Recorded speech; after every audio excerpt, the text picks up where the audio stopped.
Welcome back to A Minute with Alan. Today, the elephant in the room. We're going to talk briefly, of course, about George Santos. He's the newly elected, I can't say this without laughing, Republican representative who lied completely about his background.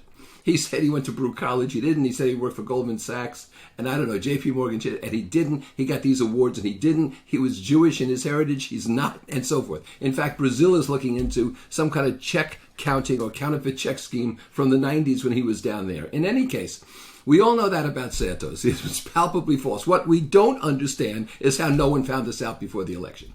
What happened to the mighty media? What happened to the media which investigates everything?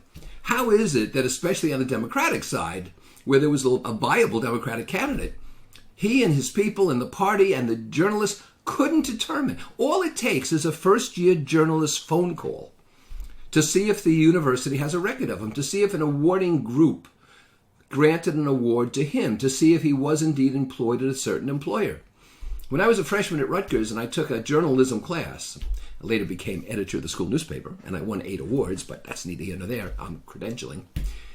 The fact is that I was assigned to cover Barry Goldwater at his election, and it was extremely simple to look into backgrounds and find out who was around him and everything else. How is it nobody could find out about Santos before the election? Because if that were exposed, he surely would have lost in another seat with the guy to the Democrats. That's the failure of journalism and the media today. They're not looking at the right things. See you next time.